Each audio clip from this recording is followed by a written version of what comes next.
Karena diceritakan mereka nanti justru ya, Yesus waktu berbincang dengan Elia dan Musa itu mau menceritakan mengenai perjalanan mereka, perjalanan Yesus ke Yerusalem, yaitu penderitaan.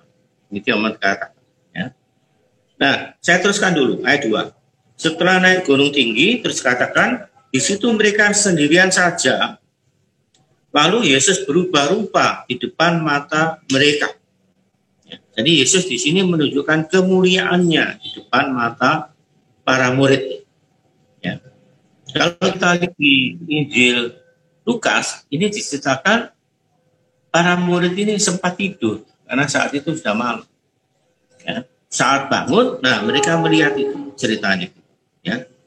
Yesus berubah rupa di depan mereka. Jadi mau menunjukkan kemuliaannya. Nah, gambarannya diceritakan pakaiannya sangat putih. Gambarnya dipencet. Nah, kan Diceritakan putih berkilat-kilat. Ini gambaran kemuliaan dari Tuhan. Bahkan diceritakan tidak ada seorang pun di dunia ini yang dapat mengelantang pakaian seperti itu. Artinya tukang cuci pada zaman saat itu tidak ada yang bisa nyuci ya, pakaian seputih itu dan bisa bersinar seperti itu. Ya. Itu ayat 3. Jadi di sana diceritakan Yesus menampakkan kemuliaannya kepada murid. Nah, ini semua tujuannya apa? Supaya para murid semakin sadar bahwa jalan salib yang dialami Yesus ini nanti akan menyebabkan kemuliaan seperti ini. Dan ini suatu proses. Maka para murid disadarkan bahwa Injil yang diberitakan oleh Yesus adalah Injil penderitaan, jalan salib. Ya. Dan ini memang sulit ditangkap itu. Sebab ke-12 rasul itu awalnya gagal. Bahkan yang bisa nangkep itu cuma Paulus awalnya. Maka Paulus selalu mengatakan, aku selalu mengatakan Yesus yang tersalib. Yang bagi orang Yahudi ini suatu batu sandungan, bagi orang Yunani suatu kebodohan. Tapi dia tidak peduli. Karena fakta inilah yang sungguh-sungguh dijadikan proses oleh Bapak sendiri. Ya. Nah, pertanyaan kita, mengapa harus pakai proses jalan salib? Ya. Nah, itu terus diceritakan demikian. Maka nampaklah kepada mereka Elia bersama dengan Musa. Keduanya sedang berbicara dengan Yesus. Ya. Ya. Jadi keduanya sedang berbicara dengan Yesus. Ya. Katakan demikian. Ayat 4. Nampaklah kepada mereka Elia bersama Musa, keduanya sedang berbicara dengan Yesus. Ya. Nah, di sini tidak diceritakan pembicaraannya itu apa. Ya. Tapi kalau kita lihat bahasa Yunaninya dikatakan berbicara itu dari ditulis sulalein, itu berarti berunding, berembuk ya, dengan Yesus. Ya. Nah, kalau kita tanya berembuk tentang apa? Nah, ternyata kalau kita belajar itu ternyata Elia dan Musa itu pada zamannya mereka itu gagal untuk menobatkan orang Israel. Ya. Sehingga Elia itu nabi yang begitu besar ya, yang berani mengadu Allah itu dengan Allah yang lain, yang dari nabi-nabi Baal itu sampai nabi Baalnya itu dibunuh semua oleh Elia saat itu, ya. Ternyata waktu menobatkan Israel itu tidak sungguh-sungguh bertobat. Jadi Elia itu justru berunding tentang kegagalannya. Juga Musa, walaupun Musa itu nanti sempat menurunkan Taurat karena dia disuruh Allah membawa itu 10 perintah Allah itu, ternyata umat Israel yang dipimpin Musa akhirnya juga berontak, tidak bertobat. Ya, itu yang diceritakan. Jadi keduanya ini sebetulnya berunding karena mereka tidak dapat mencegah Israel itu berbuat dosa. Maka kalau Israel itu berbuat dosa, maka harus menerima hukuman. Ya. Nah, kalau menerima hukuman, maka mereka akhirnya apa? Ini cuma bisa mengandalkan Yesus. Caranya apa? Harus ditebus. Nah, cara menebus itu pakai apa? Jalan penderitaan. Nah, itu yang mau diceritakan ayat 4. Ya. Ini perlu mengerti. Ya. Jadi Elia dan Musa muncul itu justru digambarkan keduanya ini perundingan dengan Yesus, menunjukkan kegagalannya bagaimana mencari jalan keluar terhadap umat Israel. Ya, ternyata jalan keluar yang dipakai oleh Yesus satu-satunya adalah penebusan, yaitu jalan salib. Ya. Nah, inilah yang kemudian diyakini oleh gereja kita ini sebagai peristiwa yang mulia sekali. Maka Paskah itu sebetulnya hari raya paling besar bagi gereja. Ya. Tapi faktanya kebalik. Nah, itu yaitu Natal yang lebih meriah ceritanya. Padahal seharusnya Paskah. Ya. Itu ceritanya aslinya seperti itu. Ya, itu sampai ayat 4. Ya. Nah, saya berhenti sampai ayat 4 dulu. Mungkin ada pertanyaan dulu supaya Bapak Ibu mungkin belum jelas atau belum bisa nangkep, ya. Apalagi kaitannya dengan bacaan pertama dengan kedua, ya. Mungkin ada yang mau ditanyakan dulu sampai ayat 4 ini. Silakan kalau mau tanya, ya, sampai ayat 4 ini. Saya beri kesempatan untuk tanya, silakan tanya. Iya. Waktu Yesus berbicara dengan Musa dan Elia, hasil pembicaraan kan tidak diceritakan di sini. Iya. Dan para murid, ketiga murid ini yang diajak Yesus itu kan tahu bahwa Yesus berbicara dengan Elia dan Musa. Iya. Nah, apakah kehadiran ketiga murid yang diajak Yesus ini mengetahui apa yang dibicarakan oleh Yesus sama Musa sama Elia? Tahu. Justru ini mau diceritakan dengan kata lain, tiga murid ini diajak Yesus supaya ditegur oleh Musa dan Elia bahwa jalan salib itu harus, nggak ada jalan lain. Ini penting sekali, ya. Maka kita itu walaupun nanti puasa, walaupun kita nanti mati raga, nggak ada gunanya kalau nggak terima penebusan dari Yesus. Mengapa? Karena kita itu sudah jatuh dalam dosa. Orang jatuh dalam dosa itu artinya orang itu seperti diperbudak oleh iblis. Kalau tidak ditebus dulu tidak bisa. Ya, jadi kita itu nanti puasa mati raga itu bagus, tapi dalam rangka meneruskan penebusan Kristus, mempertahankan itu. Kalau itu belum, tidak ada gunanya. Kita nanti akan jatuh terus. Karena apa? Kita bukan miliknya Allah kalau belum ditebus. Ya. Maka nanti di surat di Roma dikatakan semua orang itu tidak ada yang benar di hadapan Allah. Semua orang berdosa. Maka harus ditebus. Ya. Nah, maka di surat Roma diceritakan bahwa Yesus itu justru membenarkan orang-orang itu karena orang-orang itu ditebus jadi benar.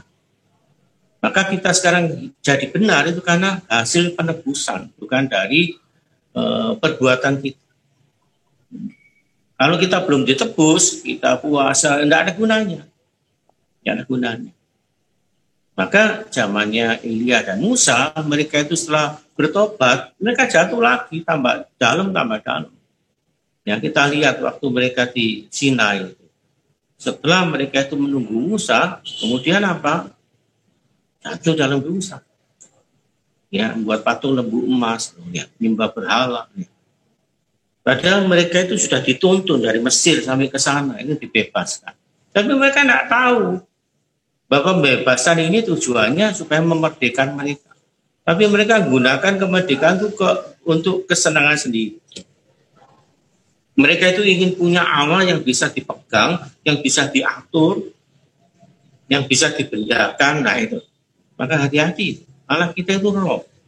Maka Yesus mengatakan kita harus menyembah Allah dalam roh dan kebenaran. Itu penting. Ya. Maka kita harus sampai ngerti motivasinya itu ke gereja untuk apa, bahasa kita puji itu untuk apa. Itu. Bukan untuk ngapakan ayat kemudian bantah-bantah tentang ayat kita, tidak ada gunanya. Tapi supaya lebih mengerti, oh Tuhan itu maksudnya gini.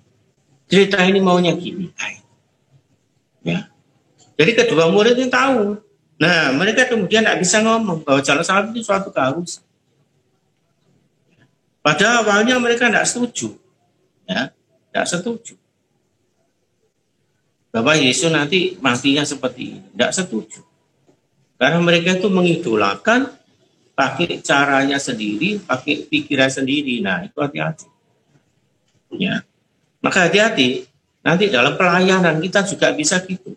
Yaitu apa? Kita itu nanti kalau suka ini, kita itu punya karunia doa, berdoa. Kita kadang-kadang kepingin kita kalau doakan orang sakit supaya sembuh. Kita ingin supaya cepat sembuh. Ya. Walaupun kita mungkin motivasinya baik supaya Allah dimuliakan. Tapi Allah tahu lebih baik lagi bahwa orang itu harus mengalami itu dulu.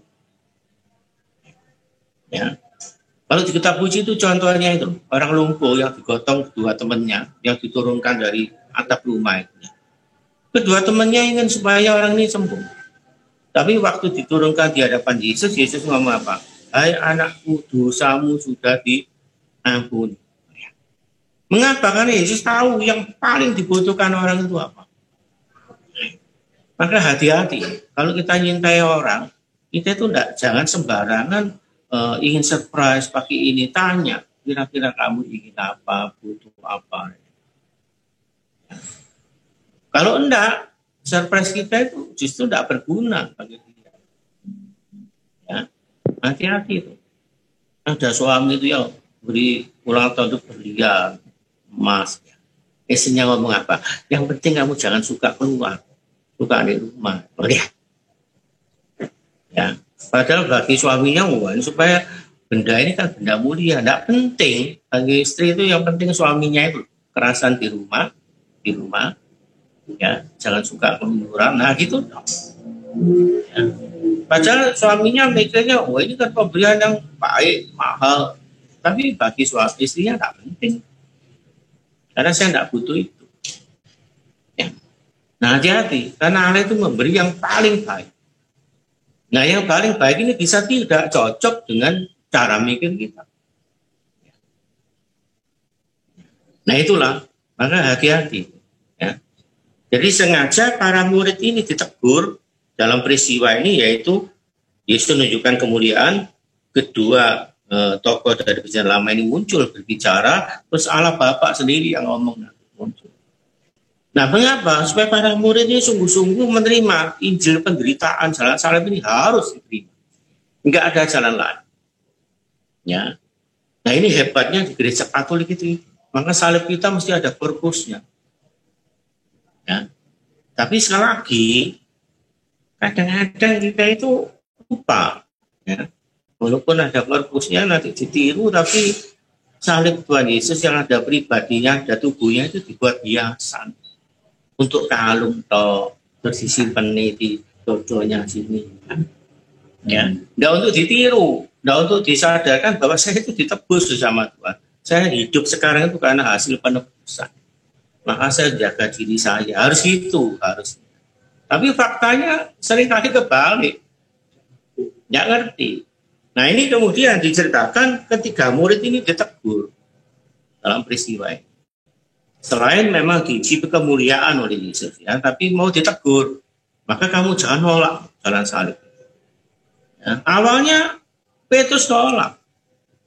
Ya.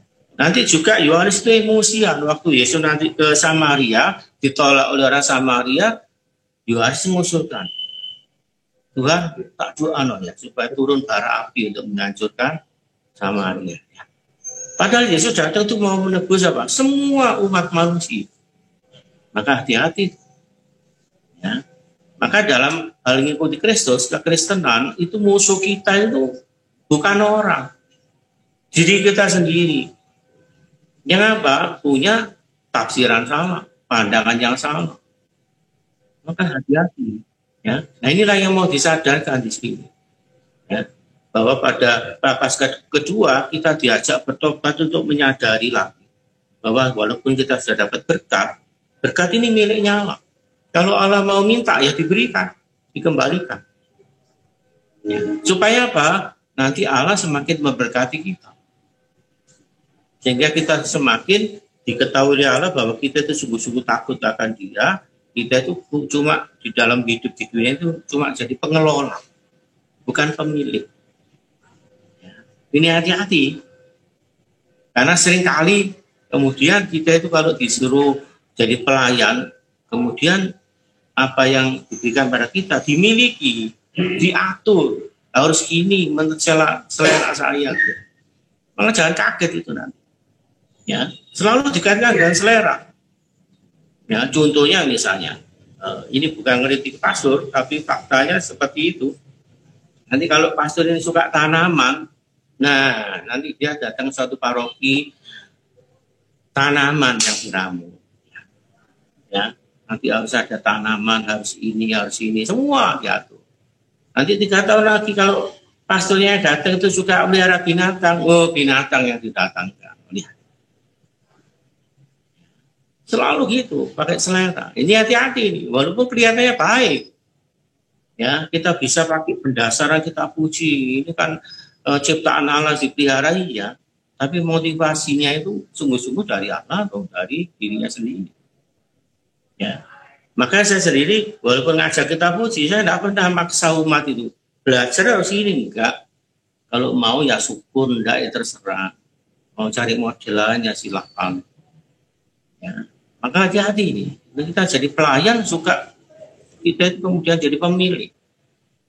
Ya, Abraham itu diberi, dia tahu kalau ini pemberian. Maka waktu diminta dikembalikan. Padahal dia berat sekali itu. Berat, karena ini anak satu-satunya. Dia tahu saya tidak akan punya anak lagi. Karena sudah tua, istrinya mandul, tidak mungkin. Nah, gitu. Tapi saat diminta ya dikasih. Ternyata Allah cuma mau uji. Ya. Nah, ujian Allah ini tujuannya apa? Supaya kita jadi saluran yang lebih hebat. Nah, kita tidak suka jadi saluran lebih hebat. Kita cuma setelah diberi, ya sudah di situ aja.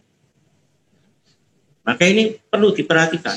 Nah, inilah yang menyebabkan kita harus bertobat terus. Pribadi Allah itu dikejar terus. Ya. Sekali lagi, kalau kita nggak ingat ini, hidup itu jadi bosan. Maka saya seringkali buka contoh suami istri ya gitu. Kalau kita seolah-olah tahu istriku mesti gini, suamiku mesti gini, bosan. Nah, sudah tahu pasti ini mesti gini, nanti gini. Ya. Itu kalau lihat cerita seperti sinetron bisa ditebak. Setelah itu kan gini ya itu. Nah, harusnya karena hidup bisa berubah. Yang mau sampai ayat 4. Ya.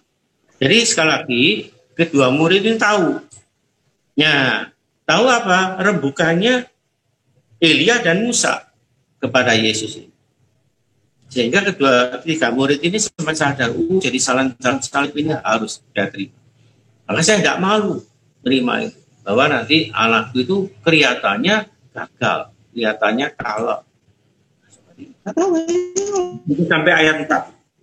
Mungkin ada lagi yang mau ditanyakan. Ada lagi. Ya. Silakan. Kan Yesus yang diajarkan Petrus, Yakobus. Cuma 3 ini yang diajak karena mereka ini yang sering berontak. Berontak dalam arti suka ini. Iya. Punya pendapat pribadi. Iya, oke. Padahal yang kita tahu bahwa murid Yesus 12. Iya. Kenapa kok tiga orang ini cuma yang mengicipi jalan salib Yesus? Kok yang 8-nya kemana? Ya, itu mau digambarkan mereka itu termasuk orang yang taat-taat. Ya, tapi ketaatannya juga formalitas kadang-kadang. Tapi mereka tidak dalam arti tertentu tidak maunya sendiri. Cuma ketaatannya tidak. Nah itu nanti diceritakan saat kayak dulu 9 itu kan di bawah gunung. Orang meminta anaknya tidak bisa. Itu loh frekuensi ini mereka cuma ikut namanya Yesus, tapi tidak sungguh-sungguh ceritanya, ya, sehingga anak dari orang yang minta disembuhkan tidak sembuh, ya, seperti itu ceritanya gitu, ya. Maka kalau kita belajar mengenai pemuritan, ke-12 murid Yesus itu ternyata gagal semua. Sampai Pentakosta, baru kelihatan ada perubahan. Ya. Gagalnya kenapa? Yaitu tadi, mereka itu suka berpendapat pribadi, menafsirkan secara pribadi, terus apa? Suka formalitas. Ya. Formalitas itu maksudnya gini. Kita kadang-kadang kalau doa, ya, itu kan diawali tanda salib. Tapi kita itu tidak ngerti bahwa tanda salib ini waktu kita doa kita itu mau ngomong, saya bisa berdoa itu karena saya ditebus pakai peristiwa ini. Ya, maka kalau kita belajar tanda salib itu syahadat, pengakuan iman yang paling pendek. Tapi kita kan ditanya apa? Kalau tanda salib ya mau orang Katolik mau doa ya tanda salib, nah gitu. Padahal ini syahadat, artinya ungkapan iman. Ungkapan iman bahwa saya itu selamat, saya bisa seperti sekarang itu karena ditebus. Itu menurut ajaran gereja. Ya. Tapi kita nggak sampai mendalami gitu, karena itu kita suka formalitas. Jelas ya, itu masih sampai ayat 4. Ada lagi? Ya, silakan. Artinya dikatakan Yesus pergi dengan tiga-nya, naik ke gunung. Kan di situ berempat. Nah ini kok sepanjang-panjang ada Elia dan Musa. Iya. Apa menyusul itu? Enggak, sebetulnya ceritanya kalau menurut Injil Lukas, ya, saat mereka itu di sana belum nampak, tapi murid-murid ini malah tidur. Nah saat tidur itu Elia dan Musa itu sudah bersama Yesus itu. Jadi Musa dan Elia sudah ada bersama Yesus, cuma para murid ini saat itu belum nampak, belum kelihatan. Ya, memang sengaja gitu. Ya. Belum bisa ngelihat. Baru nanti setelah mereka itu dibuka oleh Tuhan, ya gambarannya dibuka, baru mereka bisa ngelihat. Ya. Memang Allah yang membuat mereka biar mereka tidak bisa melihat atau? Iya, seperti itu. Tapi dalam arti gini, nanti kalau diperlihatkan mereka jadi takut. Ya. Tambah bingung kalau tidak dipersiapkan dulu. Bingung. Jadi waktu naik ke gunung itu sudah ada Elia. Sebetulnya sudah ada. Kalau kita belajar dari Injil ini diceritakan, ya, terutama di Lukas itu diceritakan seperti itu. Ya, sudah ada, cuma mereka itu belum nampak, nggak nampak. Ya, baru setelah digambarkan bangun tidur, nah, seperti itu. Maka nampaklah kepada mereka. Jadi keberadaannya sudah ada. Tapi memang di sini kan tidak dijelaskan bahwa ketika tiga murid itu tidur. Kalau dari Injil Lukas kan tidur. Iya, memang tidak diperlihatkan. Tidak diperlihatkan. Tidak apa-apa itu. Tapi memang di Injil Markus ini kan memang posisinya ketiga murid ini tidak tidur. Cuma memang Allah mata mereka ya seolah-olah tidak bisa melihat. Tidak diberi penampakan seperti itu. Ya. Tapi intinya tetap sama, mereka diajak untuk ditegur. Dalam tanda kutip tegurannya itu untuk menyadarkan bahwa jalan salib ini keharusan. Ya. Ini yang nanti diwartakan Paulus terus. Karena Paulus itu termasuk ahli Taurat sekaligus seorang Farisi. Dia taat dengan hukum begitu kecil. Tapi ternyata apa? Dia malah jadi pembunuh awal semua. Hati-hati. Karena apa? Kita bacanya menurut otak kita. Ya, maka Paulus ini nanti justru yang mengejar orang Kristiani. Karena nganggep apa? Yesus itu justru dikutuk oleh Allah. Nah, karena dia membaca di kitab Ulangan, orang yang matinya digantung itu dikutuk. Ya. Dia baru sadar saat dalam perjalanan ke Damaskus, Yesus itu menampakkan diri berupa cahaya. Terus ada suara yang mengatakan, "Hai Saulus, Saulus, mengapa engkau menganiaya aku?" Nah, Saulus kaget. Karena dianiaya itu pengikutnya.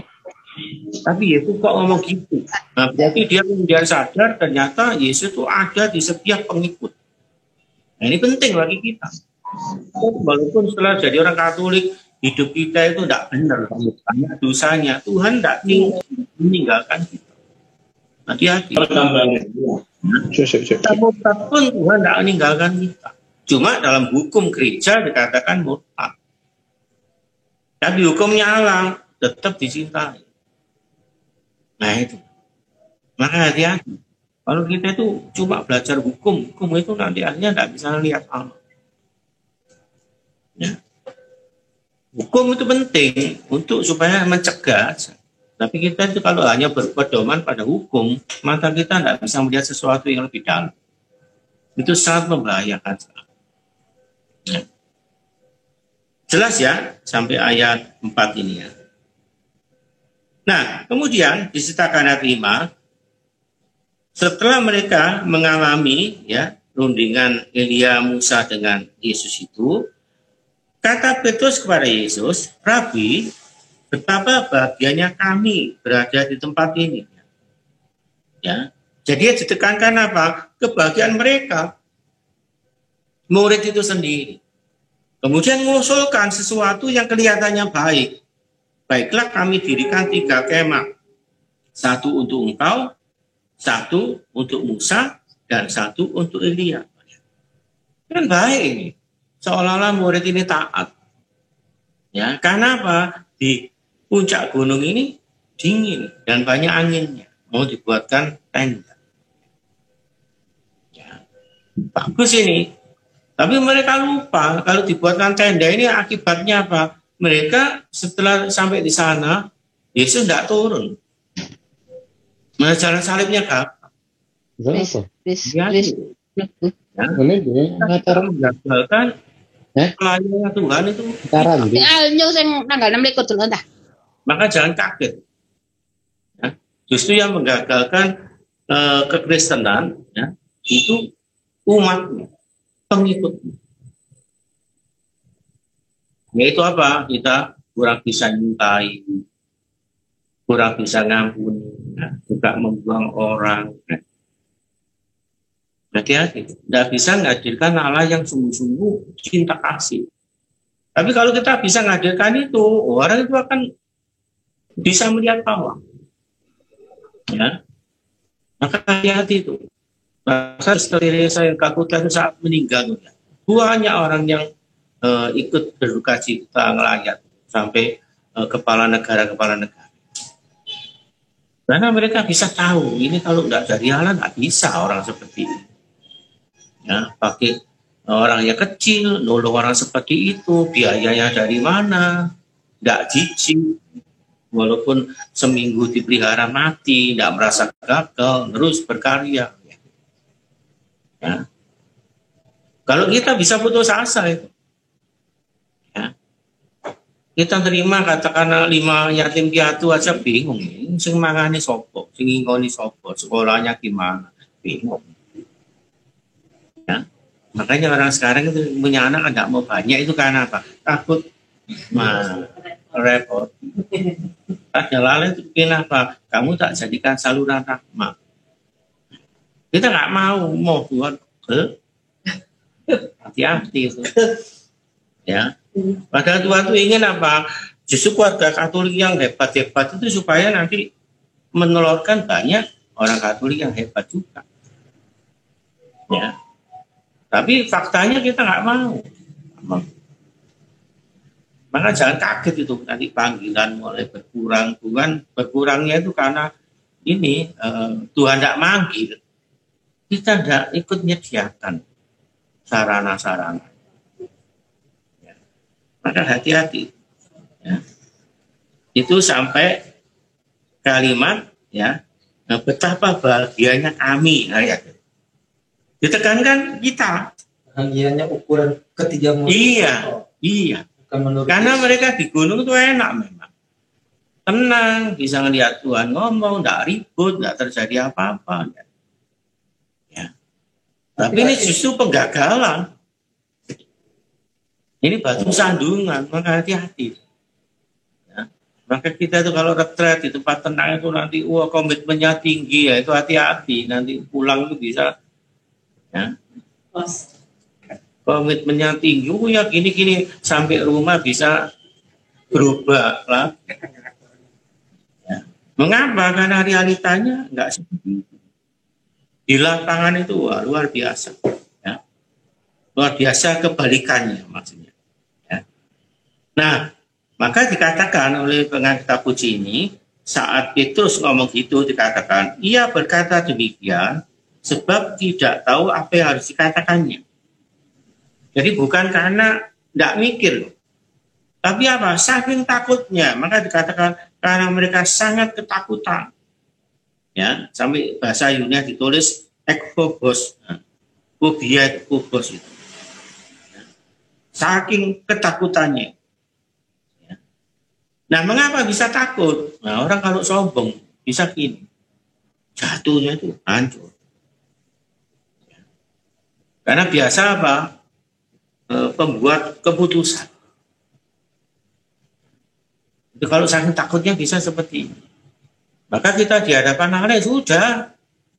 Nanti melayani bingung sama Tuhan, aku bingung melayani gini. Ya sudah. Jangan merasa masih gini-gini, jangan. Ya. Yang dilayani itu bukan benda. Hati-hati, bukan benda. Ya. Yang dilayani itu sungguh-sungguh manusia. Dan manusia itu semua selalu digoda. Ya, seperti itu. Digoda untuk apa? Itu untuk supaya nolak. Digoda supaya bisa melihat kejelekan orang lain. Macam-macam. Maka kita ngadepi itu ya cuma Tuhan, aku itu pelayanmu, sudah pokoknya aku jalankan menurut kehendakmu, sudah.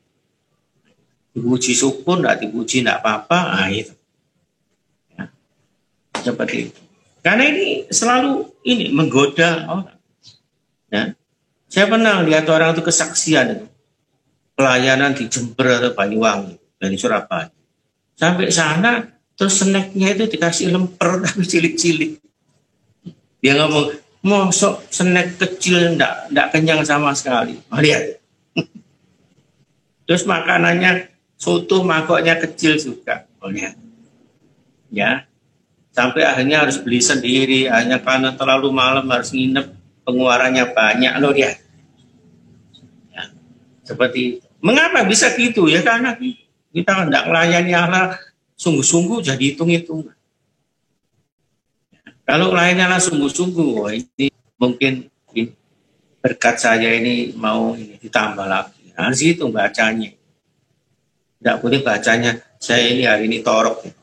Ini percuma. Nah, jangan gitu. Ya. Jadi bacanya ini harus pikirannya Allah dipakai.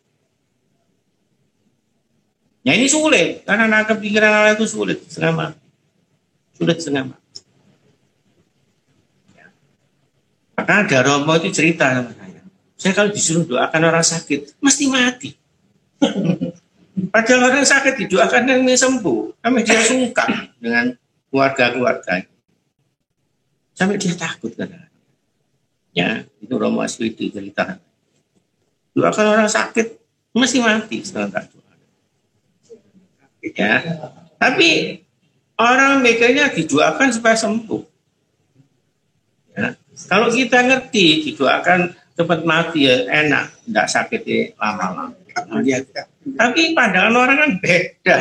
Dianggap ini malaikat maut. Nah, ya. Dan orang bisa tidak manggil aku nanti kecewa. Nah, itu hati-hati. Ya.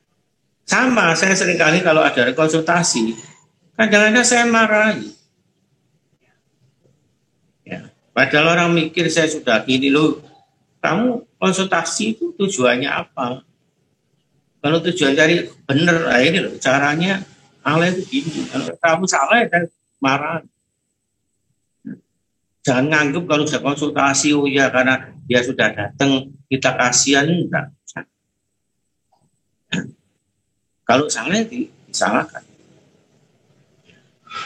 Makanya Petrus saat mencegah Yesus itu supaya tidak menderita ikuti jalan salib, malah ditegur sama Yesus, menyalahi iblis. Muridnya sendiri baru mengatakan engkau adalah Mesias putra Allah yang hidup. Sama Yesus takut. Mengapa? Kamu itu pemimpin. Pemimpin ini tuh waktu hancur nanti gereja. Malah dikatakan nyalahi iblis. Terus alasannya diberitahu. Karena kamu mikir pakai pikiran manusia. Nah kita umumnya pakai pikiran manusia. Dia kan pasti nolong orang. Ini tak tolong lah, nanti tak masuk ke rumah lah, nanti jadi maling mata-matanya. Nanti kan jadi rampok loh.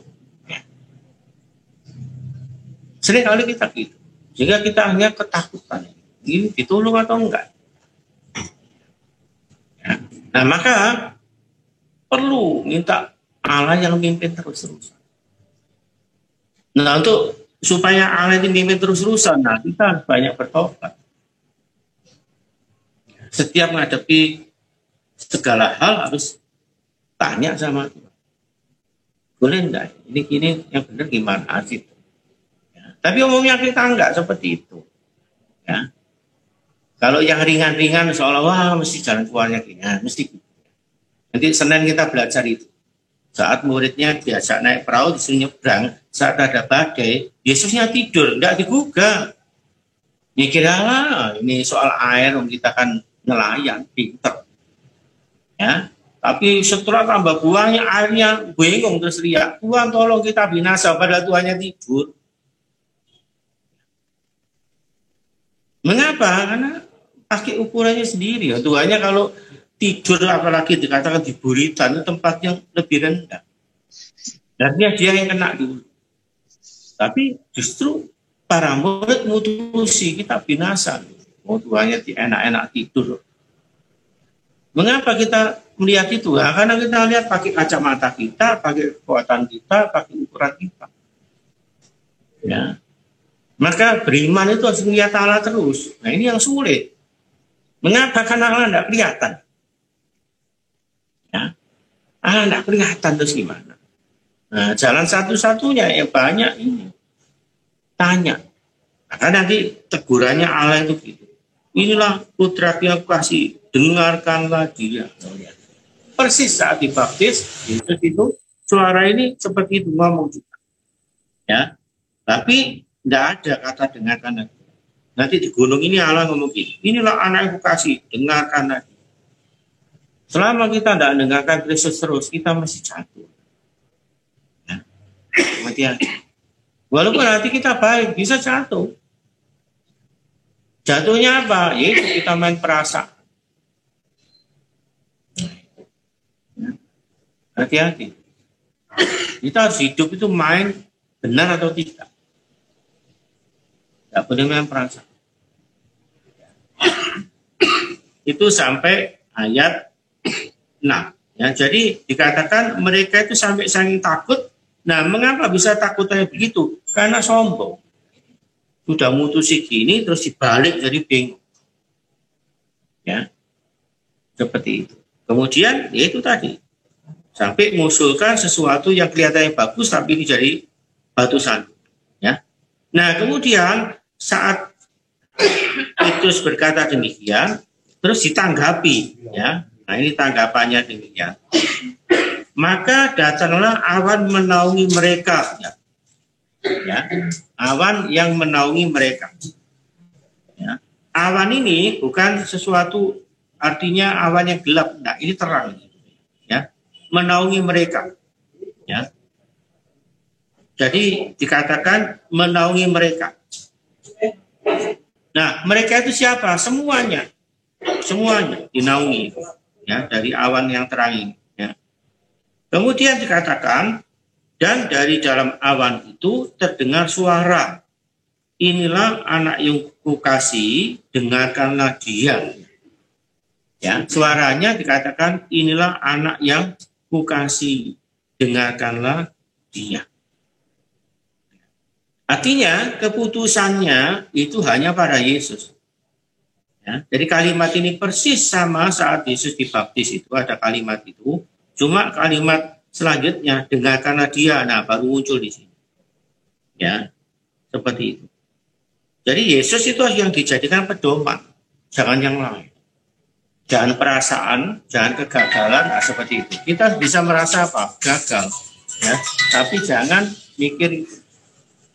Ya, kita bisa nanti waktu mengatakan dihujat orang, tapi kita jangan merasa itu kegagalan. Kalau Tuhan masih pakai kita sudah, diteruskan, jangan takut. Ya. kita lebih mendengarkan Kristus itu. Itu yang dikatakan dengarkanlah Dia. Ya. Itu sampai ayat 7. Ya. Ini sangat penting sekali karena kita sebagai pengikutnya Kristus, kita itu jarang mendengarkan Kristus. Ya. Maka banyak orang itu nanti dalam pengajaran, renungannya selalu mengatakan menurut saya. Harusnya apa? Yesus ngomong gini. Ini artinya gini-gini. Supaya jelas. Ya. Kalau enggak, terus dibalik-balik. Contohnya waktu Yesus ngomong, ya, carilah kamu akan mendapat, ketuklah pintu dibuka, mintalah kamu akan diberi. Itu kalau di Matius minta kebijaksanaan, pasti dikasih. Enggak minta segala hal. Tapi kalau di Lukas minta karena kita nolong orang. Dikatakan dengan doa Bapa kami oleh Lukas. Hanya. Nah, kita harus tahu konteksnya. Oh, jadi Tuhan ngomong gini, konteksnya gini. Jadi kalau saya minta untuk bijaksana, mesti dikasih. Enggak mungkin enggak. Karena minta bijaksanaan itu artinya apa? Minta pikiran Allah sendiri. Apa ini perlu? Terus diminta. Karena kita nanti bisa diundang orang, ya, semakin banyak, tapi bisa bagi hal lain tidak bijaksana. Mengapa? Saking banyaknya kamu berbicara, kurang mendengarkan Allah. Bisa. Ya, hati-hati. Tapi kalau kita mikir pakai ekonomi, dipanggil terus jobnya banyak, loh gitu, seneng. Terkenal, apalagi di video nanti diviralkan, seneng. Tapi ini sungguh-sungguh perkataan Allah atau pikiranku. Hati-hati. Ya. Justru kalau kita banyak omong, harus banyak mendengar. Supaya apa yang dari Allah itu sungguh-sungguh nyumber terus. Ya. Maka kita nanti bisa melihat. Ini ngomongnya diulang-ulang enggak. Guyonnya itu pancet enggak. Kelihatan itu. Tapi kalau dari Allah enggak ada selesainya. Karena kita puji itu dipelajari sampai mati, enggak habis. Artinya semakin dalam, semakin dalam, semakin dalam. Ini perlu diperhatikan itu, ya. Maka dikatakan datanglah awan menaungi mereka. Jadi jangan lupa mereka itu semua, termasuk Yesus juga, ya. Terus dari dalam awan itu terdengar suara, inilah anak yang kukasihi, dengarkanlah dia. Ya. Jadi ceritanya saat Musa dan Elia itu rembukan dengan Yesus, nah mereka juga mendengarkan juga. Ya. Ini penting itu. Maka kalau kita bacanya keliru, bahaya. Bahayanya gini, kalau kita baca ini, loh berarti Elia dan Musa itu sudah di surga. Bisa ngomong ini namanya. Loh lihat. Ada yang nyimpulkan gitu. Padahal Yesus ngomong di Injil Yohanes, tidak ada seorang pun yang naik ke surga, kecuali dia yang turun dari surga. Tapi gereja Katolik punya dogma. Sebelum Yesus tidak ada yang masuk surga. Karena apa? Semua orang berdosa. Tidak bisa. Bagi kekuatannya sendiri masuk. Harus setelah Yesus. Belum juga. Hati-hati menurut gereja Katolik itu. Tapi kalau kita baca ini loh, buktinya mereka bisa ngomong. Makanya hati-hati. Kita kalau baca jangan disimpulkan sendiri. Padahal ini tidak mau ngomong itu. Cuma mau ngomong tokoh-tokoh jenama ini gagal ternyata. Maka rembukan sama Yesus gimana jalan keluarnya. Nah, Yesus di jalan penebusan, tidak ada jalan lain. Nah, ini pentingnya apa? Bagi orang Yahudi saat itu yang taat dengan Musa, hanya menyadari, saya harus menerima Yesus. Kalau tidak bisa. Walaupun saya puasa tiap minggu itu Senin, Kamis, Senin, tidak ada gunanya. Karena apa? Kita orang berdosa, puasa kita itu tidak bisa murni. Ya. Tidak bisa murni. Karena puasanya Yesus itu kita diajak terlibat dengan hidupnya Yesus. Kalau puasa mereka, pokoknya tidak makan, pokoknya tidak minum, nah, gitu tau. Ya, ngerti ya? Kalau cuma pokoknya gitu, banyak orang miskin yang gelandangan tuh poso kabeh. Nah, maka tidak minum, tapi motivasi karena memang tidak punya, nggak bisa. Ya. Tapi kita yang nggak ngerti, menjalankan hukum, wah saya sudah puasa, berarti saya hebat. Yesus tertawa. Kehebatanmu itu karena aku. Ya, maka Yesus selalu ngomong, aku tidak pernah mengatakan berbuat sesuatu pakai diriku, harus menuntut Bapa. Seperti itu. Itu yang mau dikatakan sampai 9. Dengarkan lagi. Karena sekali lagi kita tidak suka dengarkan Yesus. Ya. Dan banyak orang tidak suka dengarkan Yesus. Banyak. Ya. Makanya banyak juga orang-orang yang jadi pelayan sabda itu ngutip ayat-ayat yang disukai. Perburuan, suka. Karena jatuhnya yang ngelola orang tertentu. Ya. Padahal Yesus ngomong apa? Perpuluhan itu nggak apa-apa, harus itu. Ya. Tapi dasarnya harus keadilan dan belas kasih. Bukan asal perpuluhan. Maka tidak perlu ditekankan itu. Ya. Kalau mereka sudah perpuluhan untuk saudara sendiri, keluarganya, tetangganya, sudah. Jangan dipaksa harus ini. Jangan. Karena dia sudah menjalankan kehendak Bapa. Ya. Tidak harus setorannya itu masuk saya, maksudnya. Ya. Penting itu. Sebab kalau enggak, bahaya. Karena semakin hari kelihatan banyak orang itu jor-joran cari domba. Sehingga gereja itu semakin pecah. Jangan. Nggak perlu cari domba. Kalau kita melayani, dombanya datang sendiri. Pasti. Nasi datang sendiri. Apalagi kita melayani domba itu dengan apa? Memberi makan. Sabdanya sungguh-sungguh enak dari Tuhan sendiri. Mesti datang. Ya, tidak mungkin tidak. Itu yang mau dikatakan itu. Dengarkan aja. Kalimat ini penting. Ya, sampai hari ini tetap aktual karena kita tidak suka mendengarkan Kristus. Tidak suka mendengarkan Kristus. Ya. Maka nanti banyak dalam ini kegiatan atau pengurus gereja itu gitu.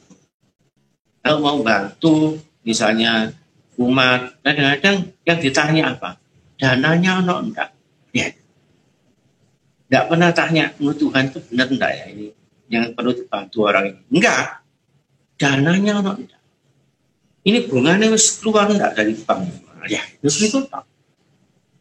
Ya, jadi main apa? Main konsepnya manusia. Jelas ya?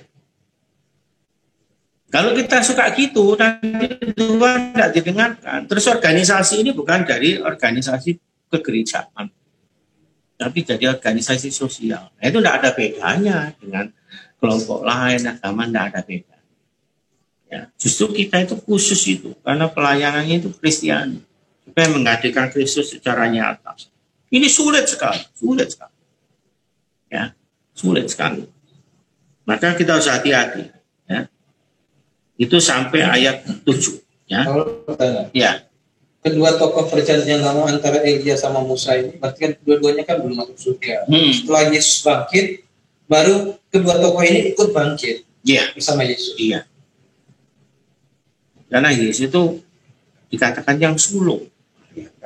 Ya, yang sulung.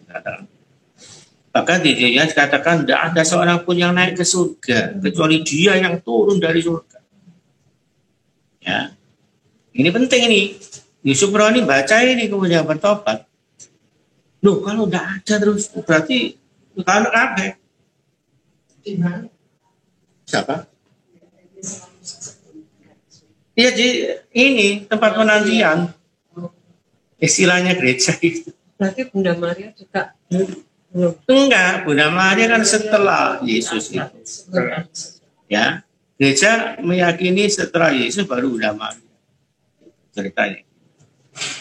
Berarti semua perjanjian lama itu semuanya masih ada di penantian. Iya, tapi memang ada di perjanjian lama itu cerita soal Henok itu, wah ditarik oleh Allah. Elia itu suka pakai kereta itu.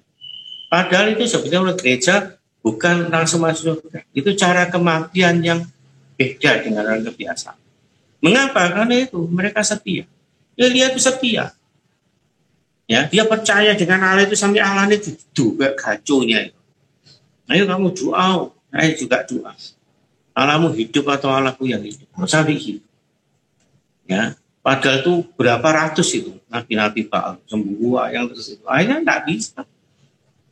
Elia cuma ngomong langsung sekali, langsung disambar seperti petir itu. Persembahannya itu langsung terbakar. Ya, kita masuk berani. Allah itu tak tuh. Karena apa? Aku mesti jarang kita berani. Ini itu hebat. Ya. Nah, tapi kehebatan ini harus hati-hati. Nggak boleh asal ditiru. Dalam arti saya nanti kalau ngikuti kesetiaannya mesti gini, enggak. Setiap pribadi yang dipanggil Allah itu unik. Ya. Nanti Yohanes itu juga unik. Apalagi dia membawa misinya ini. Tapi saat dia dihukum mati di penjara, nah itu dia mulai gelisah. Kok gini ya? Maka hati-hati itu. Jangan langsung ketokohan dalam kitab puji dibenturkan kita mesti gini. Enggak. Karena Allah kita itu hidup. Planningnya itu khusus, itu unik. Nggak ada yang podoplek, itu nggak ada. Ya. Kita bisa nanti kena COVID mati. Tapi ada yang kena COVID tambah sembuh. Ya, Allah itu sungguh-sungguh punya rencana yang nggak bisa ditebak. Kita bisa nebak kalau kita sungguh terbuka secara pribadi, nah itu bisa tahu. Sehingga kita berani enggak. Dan tidak akan mati dan lain. Karena apa? Tuhan sudah ngomong sama saya. Kita bisa ngomong. Ya. Nah, tapi ini latihannya suka mendengarkan. Bukan. Kalau enggak, kan. Hati-hati. Karena banyak orang terjebak loh nanti. Oh nanti kiamat ini. Ya, sopo sih ngomong sampai hari ini ya. Enggak ada apa-apa. Kalau kiamat pribadi ya mungkin. Ya, seperti itu loh, Mama Lauren dulu ya. Wah, itu paling hebat. Setiap akhir tahun diwawancarai, nanti ahli siapa yang cerai itu ya. Sampai ngomong tahun 2012 gelap, iya mati. Tapi dia tidak mau ngomong saya mati. Karena apa? Dia tidak tahu. Cuma gelap saja. Yang maksudnya dia mati itu. Loh, ya itu justru itu. Kalau dia sungguh-sungguh, dia ngomong, saya meninggal saat itu. Makanya hati-hati. Jelas ya? Makanya kita nggak bisa tahu persis ya, terus tanya, terus mendengar. Ya ini namanya bertobat, nggak ada berhentinya. Berarti ya, nggak ada berhentinya. Ya, itu yang namanya bertobat. Ya. Nah, akibat seperti itu, ya, kemudian setelah dapat teguran dari Bapak, nah dikatakan, dan sekonyong-konyong waktu mereka memandang sekeliling mereka, mereka tidak melihat seorang pun lagi bersama mereka kecuali Yesus seorang diri. Nah, ya. Akibatnya apa? Ya ini. Kemudian mereka sadar, ya, penampakannya itu selesai. Ya. Setelah penampakannya selesai ini, menyebabkan apa? Mereka hanya melihat Yesus sendiri sekarang. Nah, ya.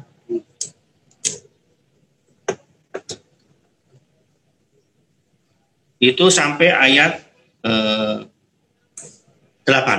ya. 8. Jadi sampai ayat 8 sekarang ketiga murid ini jadi saksi. Saksi bahwa apa? Jalan salib itu suatu keharusan. Ya, maka jangan alergi mengatakan Yesus tersalib. Ya. Jangan malu gitu. Kok nampaknya kalah.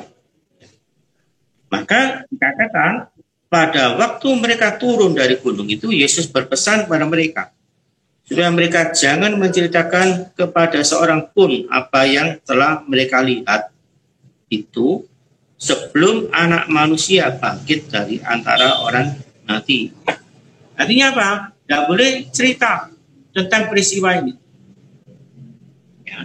Sampai Yesus bangkit dari orang mati baru cerita. Ya. Mengapa bisa gitu? Nah, ini nanti bisa ngacaukan kalau cerita sekarang. Biasa mengacaukan. Ya. Kacaunya apa? Mereka bingung gitu. Karena pada saat itu cerita kebangkitan belum ada. Tapi kepercayaan akan ini tidak ada di antara orang Yahudi. Ya. Tapi bukti kebangkitan itu belum ada. Ya.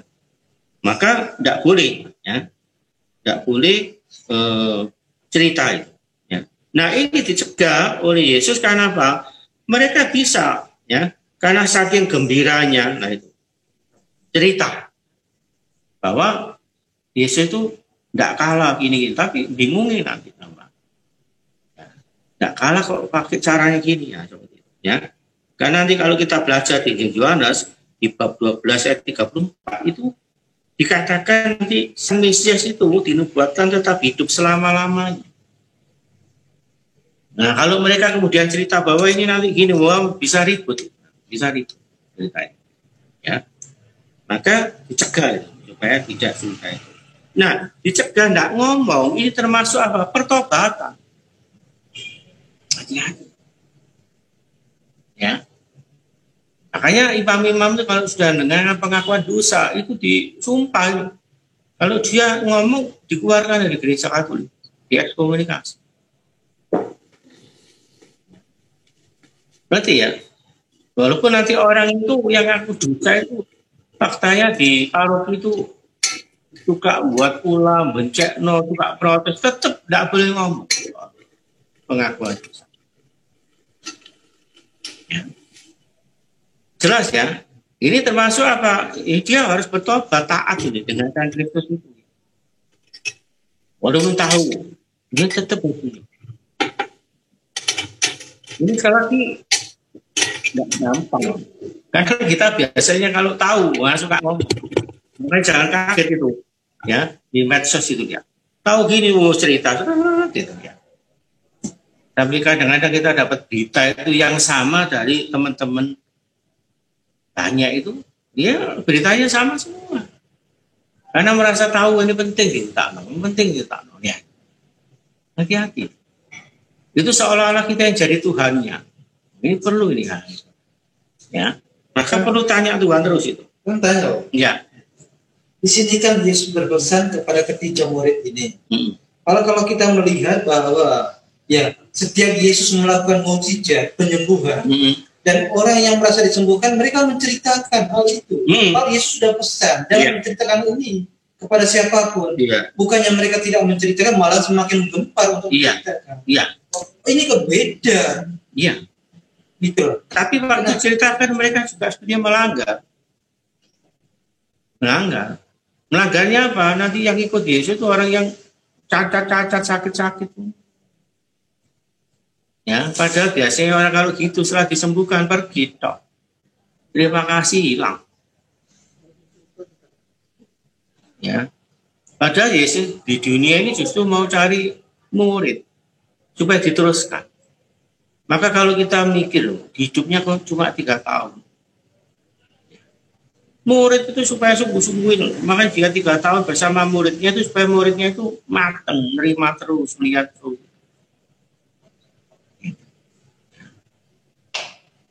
Sebentar loh 3 tahun. Sebentar.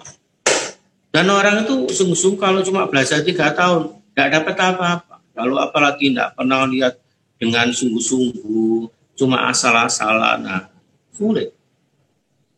Ya, kita seringkali baca kitab suci tiap hari aja kadang-kadang asal baca, juga tidak ngerti.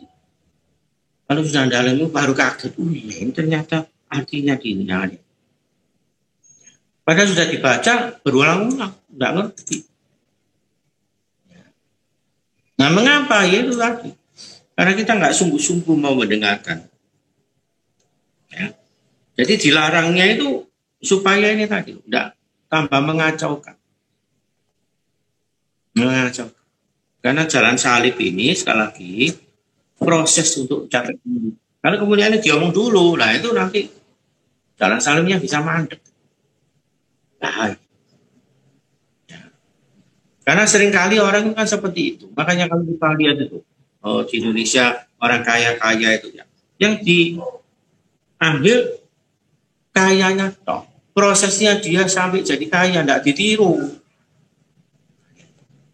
Mulai dulu menderitanya, dulu seperti ini ya, seperti itu.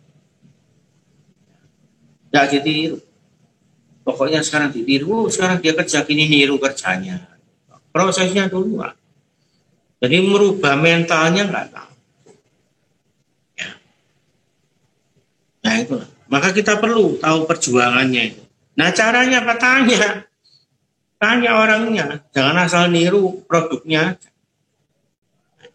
Ya, seperti ada itu toko sepatu yang di sini ramai di Bengkaret. Dulu itu apa? Kondektur bis. Nah prosesnya apa kita nggak tahu. Mungkin dia ngelihat ini perkembangannya, bisa melompatnya. Dulu kondekturnya bis bagian karcis. Ya. Nah, itulah maka kita harus hati-hati. Jangan lihat ininya, prosesnya ini penting. Ya. Nah dengan dia tahu, disuruh diam ini juga bertobat. Bertobat. Itu sampai ayat 9. Ya. Nah, terus katakan 10. Mereka memegang pesan tadi sambil mempersoalkan di antara mereka apa yang dimaksud dengan bangkit dari antara mati. Ya, jadi mereka taat ternyata. Ya, cuma mereka kemudian masih merenungkan itu. Ya. Iya. Persisnya apa sih arti bangkit dari mati? Karena mereka belum mengalami juga. Belum mengalami. Ya, itu ceritanya gitu. Artinya bagi para murid ini tetap misteri. Misteri. Itu sampai ayat 10. Nah, dengan kata lain, Injilnya ini mau ceritakan, ya, Yesus itu mau ngajak para murid ini bertobat terus untuk mendengarkan dia. Ya. Jangan kita suka nyimpulkan sendiri. Nah, seperti Petrus gitu. Kalau gurunya hebat, bisa buat mujizat, dicari orang, terus gurunya mau ngomong, aku sebentar lagi mau mati, ini lah, dicegah, jangan. Ya, itu berarti apa? Yang jadi guru Petrus sekarang. Tapi ditegur sama Yesus. Ya. Ngerti ya? Nanti Yohanes juga gitu, kalau gurunya itu punya kuasa, dia itu orang mulia, loh, kok sampai diganggu oleh orang Samaria, yang marah muridnya. Padahal Yesusnya tidak marah. Ini hati-hati nih. Kita suka seperti itu. Ya, makanya orang itu biasanya dituduh pelecehan agama kan gitu. Oh ini melecehkan Allah ini nggak lihat. Padahal Allahnya itu tidak marah. Sing marah ya pengikutnya kan apa nafsirkan ngawur.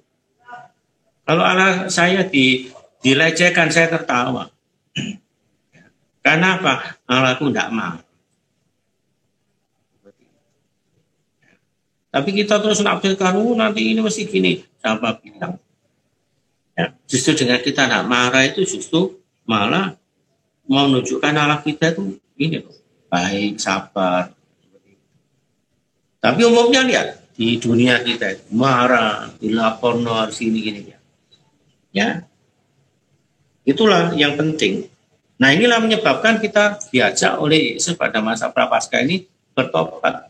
Artinya melihat Tuhan terus, mendengarkan dia terus, mikir pakai pikiran dia terus. Ya, seperti itu. Maka kita harus apa? Selalu ini menjalin hubungan. Banyak orang Katolik itu tidak menjalin hubungan dengan Allah. Kalau doa ya asal doa tapi tidak ngadep Allah. Cuma mengucapkan rumusan doa itu. Tidak ngadep Allah. Ya. Akibatnya apa? Hubungannya ya tetap. Dalam menghadap Allah itu Ya Allah itu dihadirkan waktu doa. Tidak asal kita mengucapkan doa misalnya Bapak kami surga, asal ngomong. Kita ngadep, saya mau ngomong sama Tuhan. Ya. Beda. Kita bisa merasakan dia dengarkan. Tidak mungkin saya ditolak. Nah. Tapi kalau ucapan rumusannya kelihatannya sudah doa, tapi hubungan kita mandek. Ya. Karena alat kita itu sekali lagi hidup dan roh. Maka kita jalin relasi terus, relasi hubungan. Ya. Alat kita itu bukan mantra. Ya, mantra itu kalau hurufnya diucapkan, dia datang. Allah kita itu selalu hadir. Tidak disopo pun hadir. Hati-hati. Roh Kudus yang sudah diberikan pada kita waktu kita dibaptis, tidak hilang. Karena Allah kita itu tidak pernah puri. Aku nggak dianggap, nah itu kita. Ya, kalau Allah enggak, tetap setia. Setia. Maka dikatakan kalau kita tidak setia, Allah kita tetap setia. Jadi penting. Nah, tahu gini menyebabkan apa? Iman kita tumbuh. Oh, berarti saya tidak akan dibuang. Berdosa pun tidak akan dibuang. Saya balik lagi. Ya, seperti orang itu loh, anak yang bertobat, anak bungsu. Ayah balik karena mikir gitu. Di rumah bapakku banyak makanan. Buat apa saya di sini terus? Tak balik.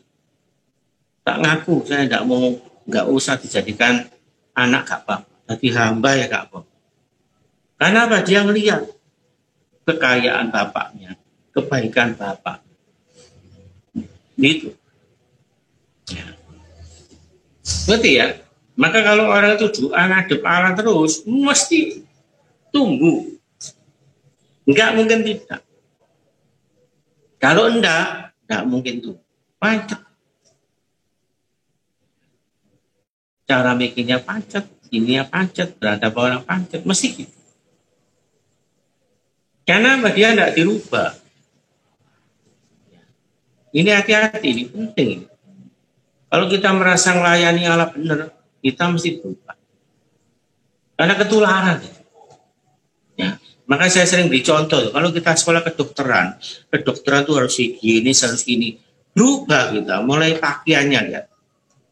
Hampir saya tidak pernah lihat dokter itu pakaiannya hitam-hitam, nggak ada, mesti cerah, biru, putih, mesti krem itu. Ya, ada yang gelap-gelap itu karena dia itu ini yang dihadapi itu bersihan semua. Ya, tidak ada kemudian nanti karena dari Indonesia, dokter Indonesia kemudian nanti di tempat prakteknya terus sarung ininya, baiknya pakai batik. Saya belum pernah. Mesti apa ya? Ini putih semua. Putih. Ya. Ngerti ya? Karena ini loh, mentalnya itu berubah karena apa yang dilayani tiap hari itu merubah dia. Nah, kita juga harus itu. Ya. Maka kalau kita yakin Tuhan itu tiap hari manggil kita Ekaristi, kita itu dikuduskan, nah, kita mesti berubah. Pasti. Ya, tambah kudus itu bukan berarti seolah-olah tidak punya dosa. Hidup kita itu ini loh, diarahkan pada dia terus. Kalau putus asa merasa enggak, saya mesti dicintai, saya mesti diampuni. Begitu loh. Jelas ya. Jadi bertobat itu sekali lagi jangan punya pikiran seolah-olah dari dosa kemudian sekarang enggak.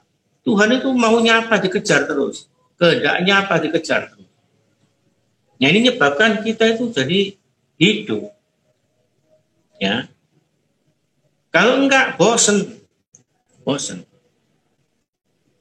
Enggak bosen ya itu seolah-olah sudah bisa nangkep Allah, paling enggak nanti gini. Nanti tak poso mesti saya dapat berkat. Nah, lihat. Jadi Allahnya kita itu seolah-olah dibuat gaconya kita.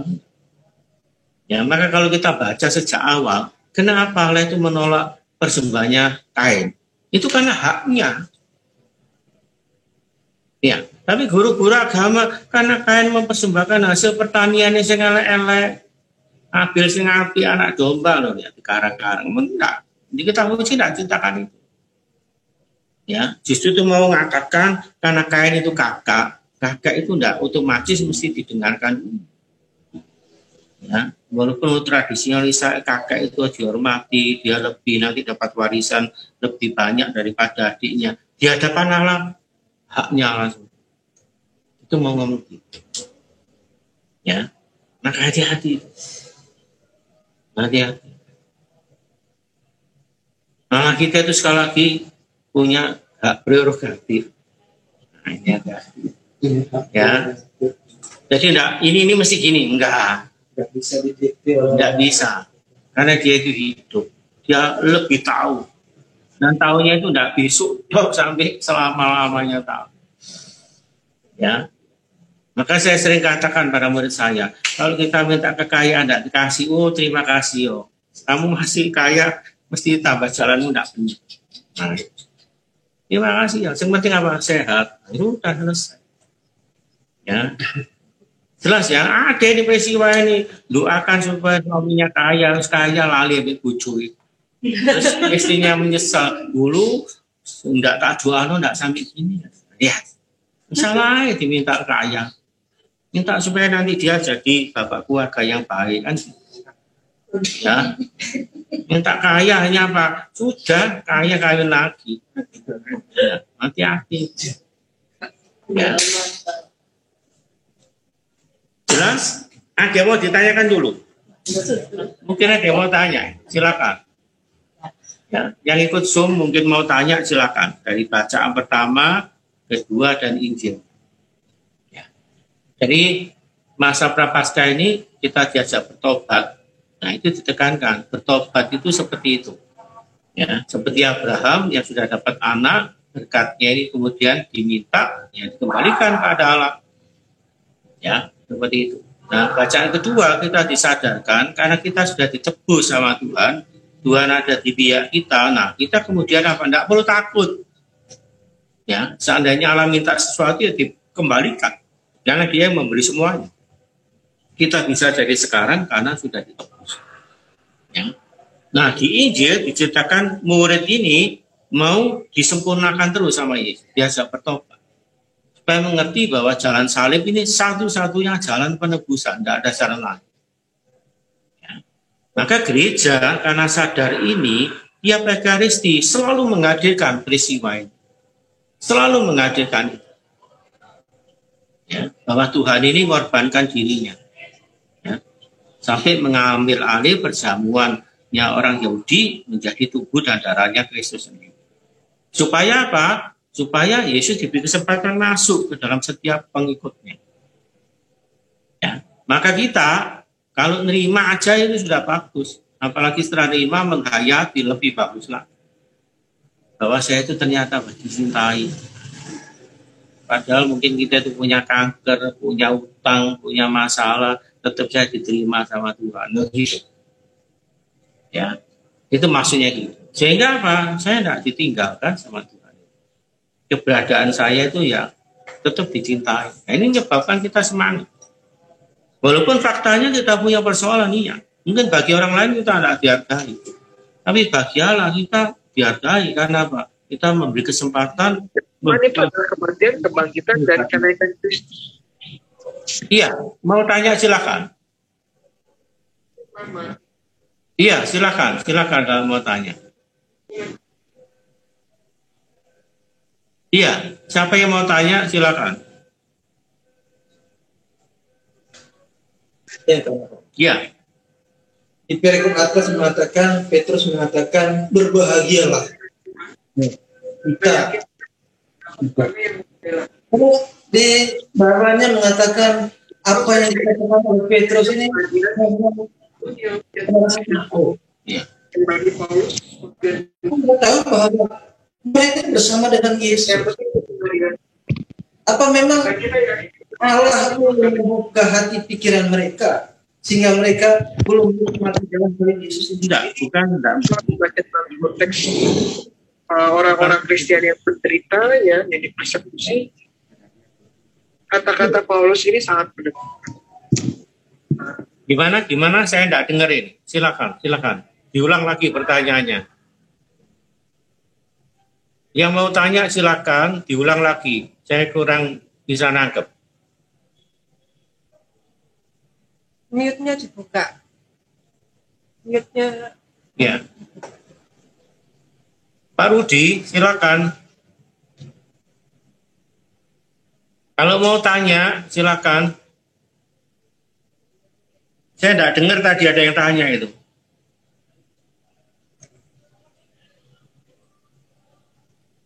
Nah, kalau belum saya jawab ini dulu ya. Jadi sebetulnya Petrus waktu ngomong gini itu saking takutnya. Maka dikatakan yang mau betapa bahagianya kami. Nah, lihat. Ya. Jadi bukan karena mikir pikirannya Kristus, bukan karena mendengarkan rembukannya Elia dan Musa, tapi cuma pendapatnya dia sendiri. Ya.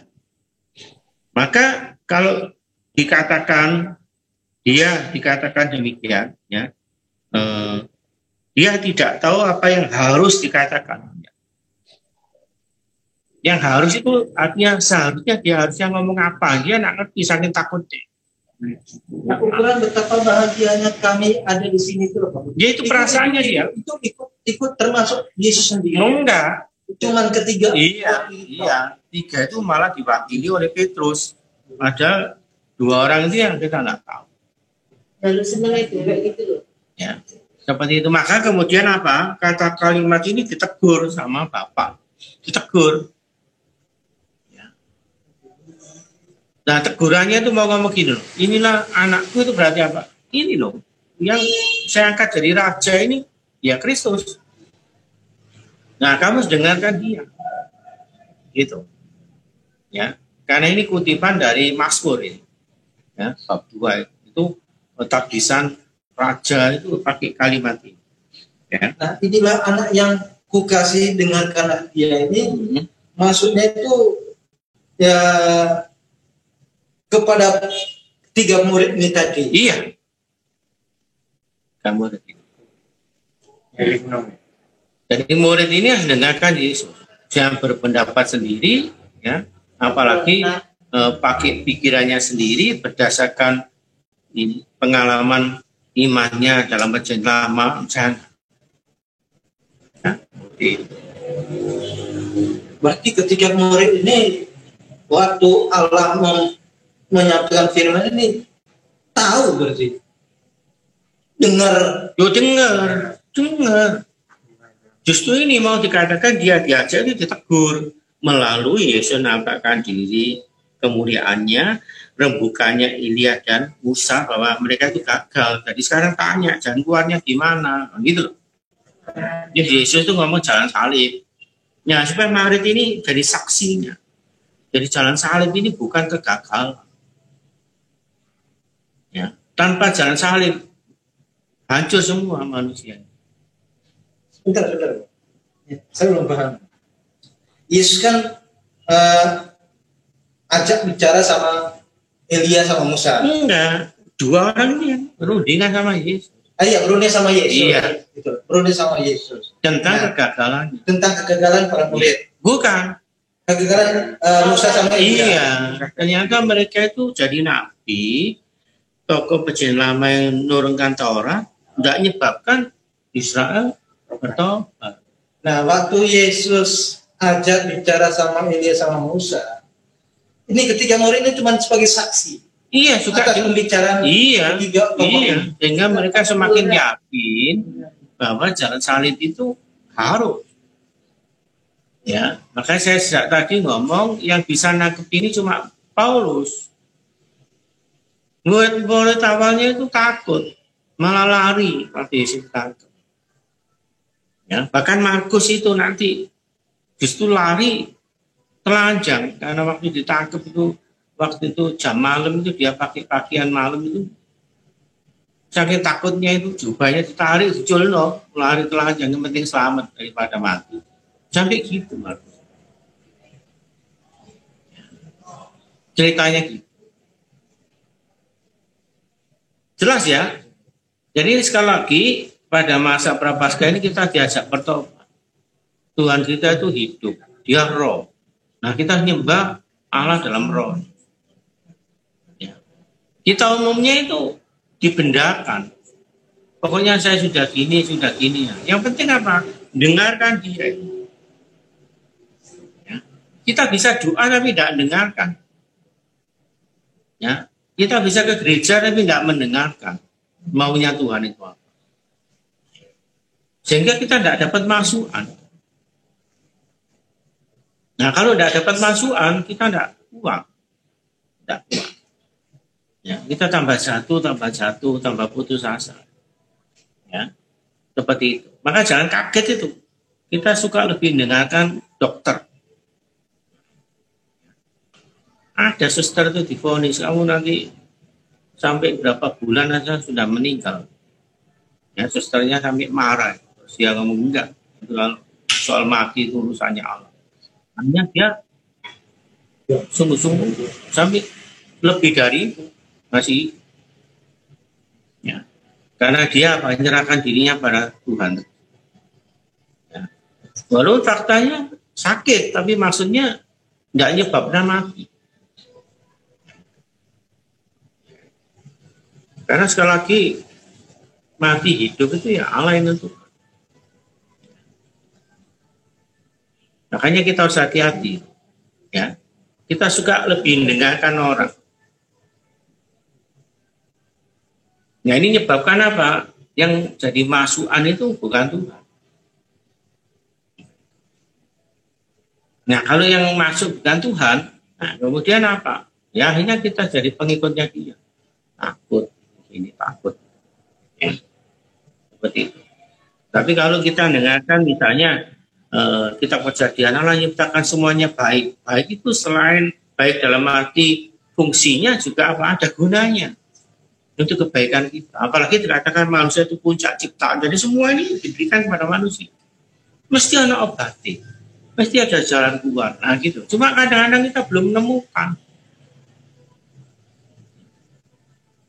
Maka kalau kita lihat nanti penemuan-penemuan obat, tidak ada sesuatu di luar itu, di luar planet datang. Kayak di dalam bumi ini baru ditemukan. Oh iya ini. Nah mengapa bisa tidak tahu ya? Karena kita itu tidak nyadari bahwa sebetulnya semua itu baik. Cuma baiknya ini untuk apa? Ini untuk Anda tahu diselidiki. Karena apa? Kita tidak punya kebutuhan, kepentingan. Tapi semuanya baik, tidak mungkin. Pasti baik, karena menciptakan itu baik. Nah keyakinan ini kemudian dipegang gereja, maka gereja itu tidak pernah mengajarkan Allah buat neraka itu tempat hukuman, tidak. Karena Allah baik, tidak mungkin menciptakan. Ya. Nah sampai hari ini kita masih mikir itu. Makanya jangan kaget itu orang nanti katanya tidur dapat penampakan, orang dihukum di sana lidahnya dipotong, nggak ada gitu-gituan. Siapa sih motong lidah? Ya, nggak ada. Hati-hati, karena orang kalau hidup dalam roh, nggak ada roh kebencian, roh dendam nggak ada. Itu cuma diceritakan gitu supaya kita itu takut itu aja. Ya, hati-hati. Maka kalau nanti kita belajar lebih dalam pribadi Yesus di Yohanes baru tahu Allah itu tidak menang hukum. Yang hukum siapa? Diri kita. Karena kita itu jauh dari Dia, tersesat, terjatuh gitu. Jadi artinya Tuhan itu tidak uber-uber seperti polisi, KPK. Kalau ada salah dikejar, tidak ngejar-ngejar. Malah ngejar untuk ditobatkan, bukan untuk dihukum. Kan beda itu. Ya, beda sama sekali. Nah maka kalau kita itu caranya mau nobatkan gereja itu nanti jadi besar. Ya, tapi kadang-kadang kita justru enggak. Ngejar untuk dipenjara. Ya, orang jadi takut. Saya tuh kadang bingung gini. Ada orang gereja sendiri. Aku rajin berdoa. Aktif dalam segala doa. Tapi saya belum merasakan Allah di dalam diri saya. Kenapa kok demikian? Jadi itu karena dia tidak nyadari bahwa dia hidup itu berarti sudah ada Allahnya. Karena diciptakan gambar dan rupa Allah, kita itu diberi kecenderungan untuk selalu menuju Allah, menyembah Dia. Selalu gitu. Ya berarti sudah ada. Nah kalau ini dikelola semakin tajam, semakin ke sana. Tapi kalau enggak, ya sudah. Ya, Karena dia seringkali membayangkan Allah itu benda. Nah, Allah itu roh. Ya, maka waktu Allah itu Yesus ngomong dengan wanita Samaria itu, dia kan bingung. Bingungnya gini, orang Samaria itu waktu ditobatkan Yesus kan orang Yahudi. Nah, berarti apa? Saya kalau bertobat harus mempersembahkan korban. Nah, korbannya orang Yahudi di mana? Di Yerusalem. Padahal orang Samaria tidak boleh ke sana. Terus Yesus ngomong apa? Tidak perlu kamu nyembah di sana. Kamu nyembah dalam roh dan kebenaran. Karena Allah itu roh, kamu nyembah di mana bisa. Ya. Artinya pribadi Allah itu seperti itu. Roh itu selalu ada. Nggak perlu ribut, nggak perlu dicari di mana-mana, mesti ada. Tinggal kita itu cuma buka hati, mempersilahkan dia tinggal. Nah ini yang sulit, kadang-kadang kita nggak suka. Ya, doa jangan tanya apa iklan isi. Sinetron iklan lah, baru doa cepet-cepet saya melanjutkan ya. Ya. Jadi artinya apa? Ucapan rumusan. Itu artinya disambi. Nah kita bisa ngerti orang itu loh, kalau kita punya tamu disambi bisa sakit hati. Nah kalau kita nyambialah ya gak pantas lah. Artinya apa ya datang di rumah. Nah kalau Allah itu masih ngomong ya dipilih dimatikan isi. Enggak kita itu emang. Ya. Nah kenapa gitu ya tidak tahu. Buktinya gitu. Buktinya. Padahal ini besok diulang ya bisa, dicari di internet bisa. Tapi ya tidak tahu lah. Apakah sampai hari ini antara orang Samaria sama orang Yahudi itu masih bermusuhan? Tuh, iya kalau masih ada. Tapi sudah hilang semua. Ya, karena Yahudi itu kemudian sudah ngikut Kristus, ada yang dari Kristen, ada yang masih ini Yudaisme. Kalau yang Yudaisme ya masih. Kan kalau kita lihat kan bahwa orang Samaria itu kan campuran. Iya sama, nanti jangan lihat ini, nanti mereka terhadap orang yang campuran. Antara yang orang Samaria kan ada yang mengikuti Yesus. Iya. Iya. Ya nggak mau mereka. Makanya mereka Yudaisme. Ya. Ya maka kita puji, iya perjanjian lama itu.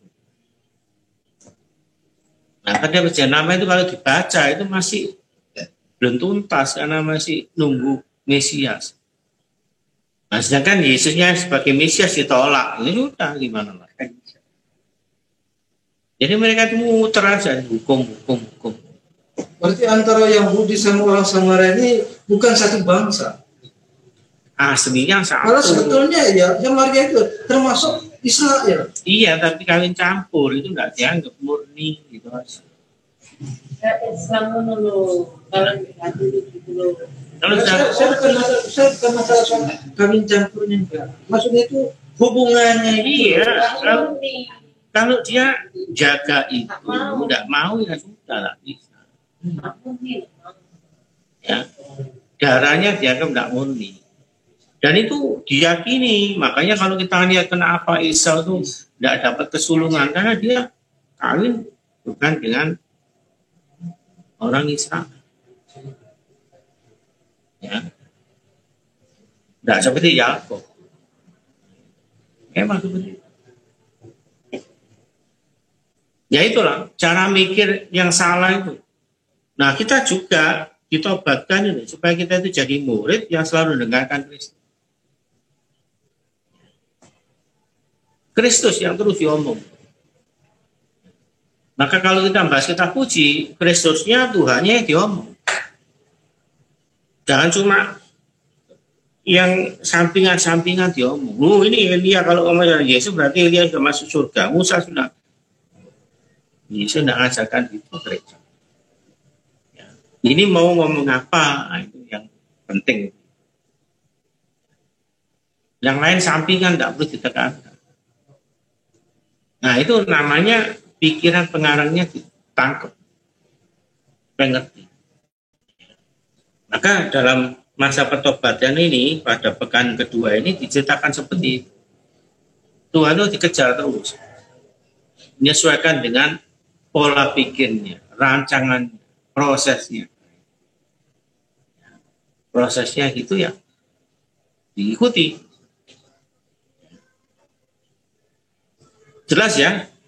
Itu intinya. Iya, silakan. Ini ke ayat 2. Itu tiga murid itu pilihan dari Yesus atau inisiatif dari kita? Pilihan? Ya, diajak, iya. Tapi yang murid lainnya tadi tahu ya kalau Tahu. Makanya murid yang lain itu repotnya gitu loh. Karena pilihan, murid yang lain itu iri. ya, Iya, makanya setelah peristiwa itu mereka tanya siapa yang terbesar di antara mereka. Memang. Jadi mereka dulu ya royoan. Nah, kalau prinsipnya orang Yahudi yang dipanggil dulu. Makanya terus Petrus itu merasa karena dipanggil dulu dengan Andreas, nah itu dianggap senior. Ya. Pada Yesus tidak ngomong gitu. Yang senior itu justru apa? Dia ini yang mau jadi hamba dari semuanya, yang mau melayani semua. Seperti itu. Jadi ini yang milih Kristus itu, yang ngajak. Maka inisiatornya Kristus ngajak tiga. dikatakan tiga murid tadi kan katanya yang sering menyangkal. Sering menyangkal. Berarti kan murid-muridnya lain tadi tahu ya kalau tiga murid. Oh enggak, menyangkalnya mereka enggak tahu. 9 itu enggak kerosok kalau temennya nyangkal. Dianggap malah tambah Petrus hebat, melindungi gurunya. Ya, Tuhan jangan seperti itu, mau mati. Apalagi matinya apa? Dianiaya majelis agama. Majelis agama itu justru utusannya Allah orang Yahudi. Ya, kan berarti seolah-olah gurunya itu ngawur ngomongannya. Ya.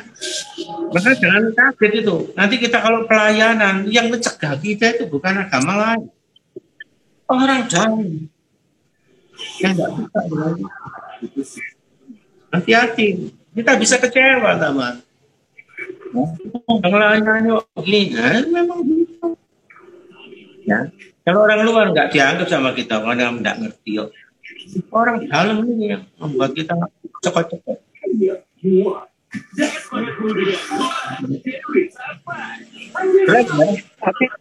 Pak Paulus tanya, iya. Silakan yang Pak, ini yang dan sekonyong-konyong waktu memandang sekeliling, ini maksudnya apa ya, Pak? Maksudnya saat itu mereka kan ini sebetulnya seperti diberi penampakan. Nah, penampakan itu kan urusannya Allah. Kita nggak diberi anugerah itu nggak bisa. Ya. Jadi ceritanya waktu itu dengan Mikael ini sudah ada, cuma mereka belum nampak. Nah, setelah diberi karunia nampak itu, baru mereka bisa lihat. Nah, bisa setelah itu penampaknya diambil lagi dengan nggak bisa lihat. Seperti itu dalam masih. Ya, jadi kepanjang itu tekanannya itu yang memberi Allah. Yang maksud waktu itu berarti keadaan saat itu gitu, Pak? Iya, tapi saat itu yang menentukan Allah. Dan Allah sudah tidak memberi penampakan itu lagi, ya sudah hilang.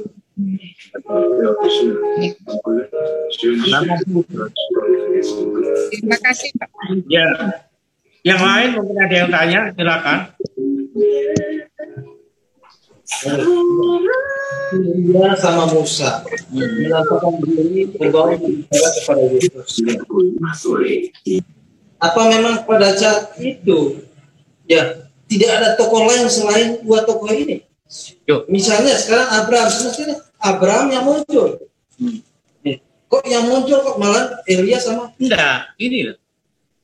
Elia dengan Musa itu kan sama dengan rasul, diutus untuk nobatkan. Ngerti ya? Itu sama dengan mereka dipanggil untuk diutus. Ternyata gagal. Ya. Jadi nabi-nabi itu sampai Elia terkenal nggak berhasil. Ya. Jadi artinya gini loh. Nabi itu kalau mengatakan kadang-kadang pakai ancaman hukuman. Kamu kalau tidak bertobat itu gini-gini. Mereka bisa kapoknya saat itu, setelah itu lupa. Gagal lagi. Ya. Nanti orang Israel juga gitu, dipimpin Musa, lihat. Setelah bebas dari ini Mesir, dari Laut Merah, ya. Setelah di padang gurun mulai bersungut-sungut. Lebih baik mati di Mesir tapi makan. Di padang gurun tidak ada roti. Oh, lihat. Ya, padahal mereka itu dulu kalau tidak sungut-sungut 7 hari sampai. Itu 40 tahun muter-muter. Kalau kita jalan kaki sekarang ke sana 7 hari sampai. Dari Mesir ke Israel. Memang Allah mengerjakan demikian. Mengerjakan demikian. Jadi mereka itu sangat bersungut-sungut itu terus dimurnikan.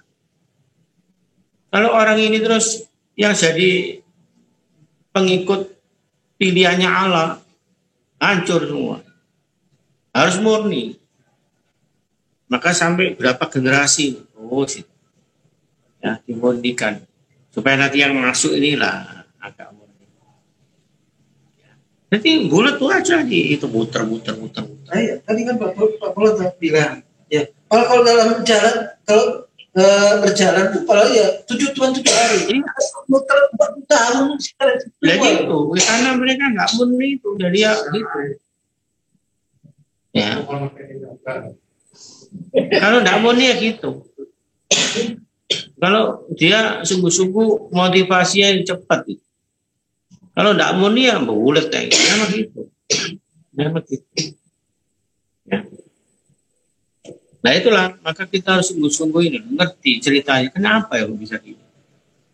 Karena mereka saat dibebaskan tuh tidak mensyukuri, tidak tanya kita itu mau diapakan, cuma nyari dirinya toh. Iya, enak bebas. Setelah itu apa? Kalau roti percuma. Ya ada air. Setelah air, roti ada, tidak ada daging. Loh, tambah merantak. Nah itu. Ya. Padahal intinya apa? Nah, yang intinya kita merdeka. Jadi bangsa. Tapi tidak nyadari itu.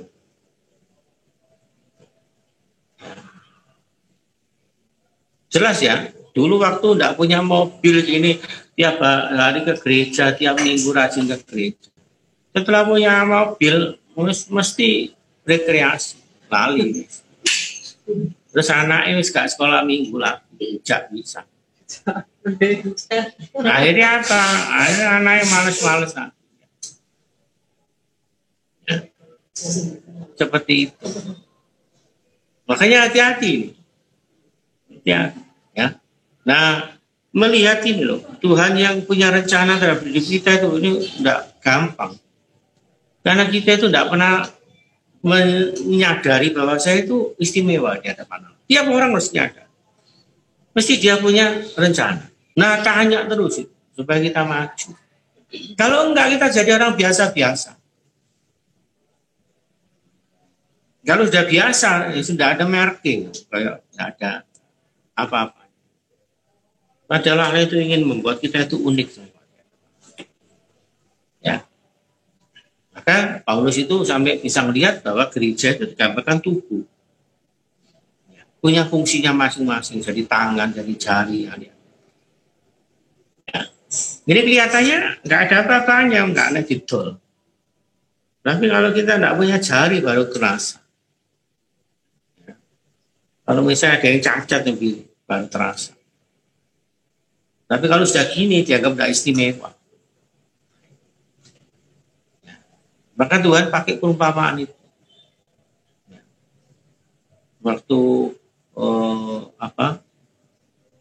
kita itu tidak mensyukuri itu mengenai kekhawatiran. Nah Tuhan ngomong itu.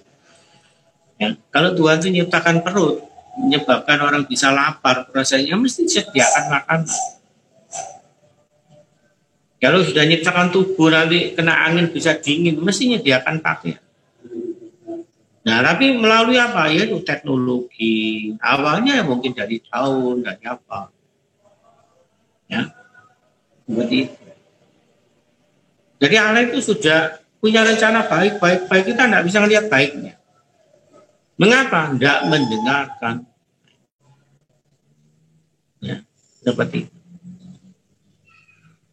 Jelas ya? Sebetulnya bukan nggak mendengarkan ya, karena memang nggak ngerti itu. Jadi itu karena tidak mendengarkan, tapi tidak ngerti. Soalnya apa?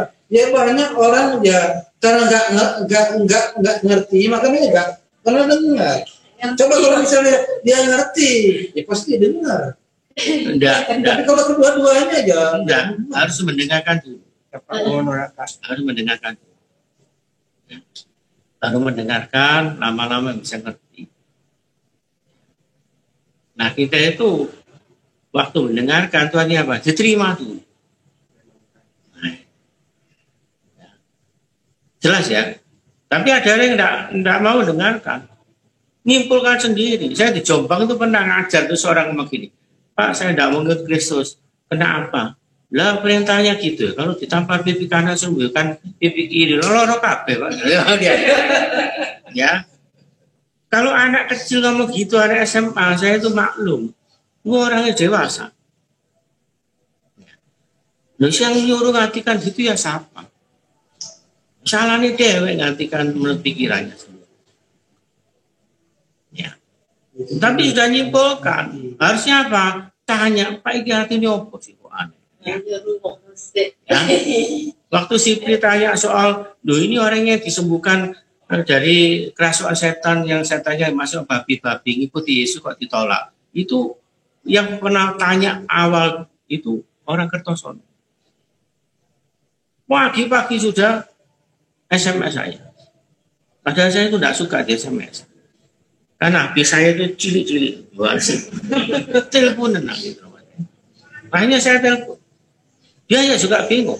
Padahal dia itu apa? Yang biasa ngajar katekisme. Kok Yesus nolak?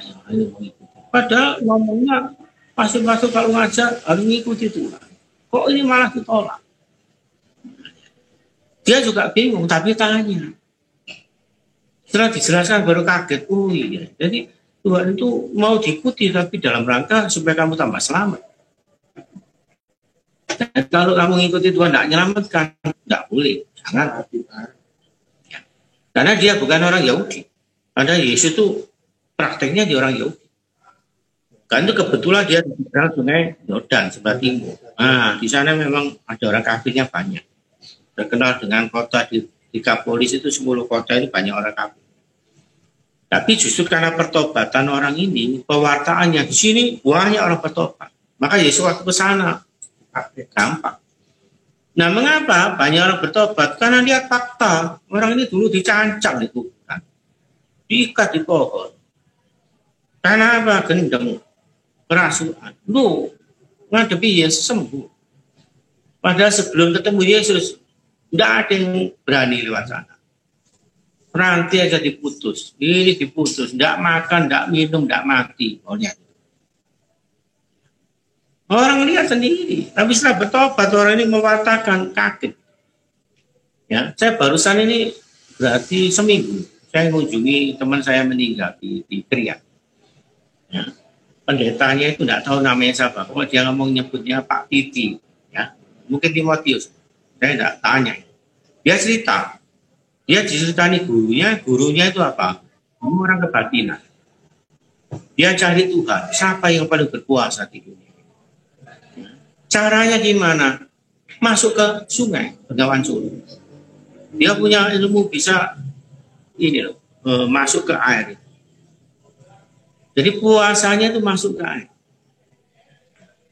Ternyata dijawab yang berkuasa itu Tuhan Yesus. Al-Masih. Nah, setelah dia tahu itu, dia masuk Kristen. Terus punya murid pendetanya. Dia cerita. Makanya dia waktu khotbah saya tidak mengatakan agama. Saya cuma ngomong Yesus. Karena dia itu jalan kebenaran dan hidup. Sudah itu satu-satunya pribadi. Memang betul. Ya dia berani memberikan kesaksian. Ya, karena gurunya sendiri ahli kebatinan jalani itu ketemu. Namanya ini cuma Al-Masih itu, tidak ada yang lain. paling berkuasa. Hanya dia jadi pengikutnya Kristus. Nah, maka saya sering kali mengatakan mereka itu hebat kan apa? Berdasarkan pengalaman kegagalan, cari sungguh-sungguh. Kalau di Katolik itu rasanya sudah enak, disediakan ini, disediakan. Akhirnya apa? Ya terus ini loh, gregetnya kurang. Kayak orang kalau makan itu wis roti dicepakno, ndak diajari proses yang angel ini. Apalagi roti yang untuk nguleni itu digebuk, diuncalno gitu, ceblok-ceblok gitu. Ya. Tahunya apa? Sudah makan, mateng. Nah, akhirnya apa ya? Jadi males, nggak tahu proses. Ya. Padahal sebetulnya di gereja kita banyak mujizat, banyak orang kudus, tapi tidak pernah diceritakan itu. Misalnya dableknya Agustinus gimana, hanya perlu diceritakan itu. Dia baru percaya, dihamili, sampai bertobat, jadi imam, uskup, pujagra, bisa gitu. Tapi tidak pernah cerita. Penting, kesaksian itu penting. Jarang cerita itu, jangan. Mesti saya itu murid pirang tahun, pengalamannya mek didik. Kalau diomong terus orang apal, nanti kan ngomong gini, nanti ngomong bosan. Ya, padahal itu ada bukunya, ada ceritanya, ada historisnya sungguh. Ya, seperti Santo Thomas itu waktu dia belajar sering digoda sama roh jahat, sampai akhirnya dilempar sama itu botol tinta ke tempel. Bukan digoda. Ya. Jadi kita kalau belajar itu juga gitu, digoda. Nah kalau dulu digoda, saya digoda biasa. Biasa. Nah, caranya ya tekun. Udah, karena prosesnya gini. Jangan sekali kita gini. Ya. Nah kalau sudah gini, makanya sampai Paulus itu sampai ngomong gitu. Celakalah aku kalau tidak mewartakan. Ya. Kalau orang lain nggak mewartakan, tidak paten. Ya. Percuma kan apa? Musuhnya tambah, ya. Tambah sakit hati, tambah gini. Ya. Banyak gitu tuh banyak. Nah, jangan kaget. Nanti kalau kita ngalami gitu baru kaget. Kalau saya sudah sering kecentok ini biasa. Paham ya? Nah inilah isinya dari bacaan pertama, kedua, ketiga. Ya. Ada yang mau ditanyakan yang ikut Zoom? Sudah jelas atau masih kurang jelas? Nah, kalau tidak ada, kita akhiri ya. Kita nanti ketemu Senin ya. Senin bahas mengenai Injil Matius ya, selanjutannya itu yaitu bab 8 ya. Injil Matius. Ya, jadi hari Senin jam 7 ya. Injil Matius bab 8. 18 sampai Iya, Pak. Bab 8 ayat 23 ya sampai dengan 27 ya. Nanti bisa diteruskan sampai 34 ya. Disiapkan itu.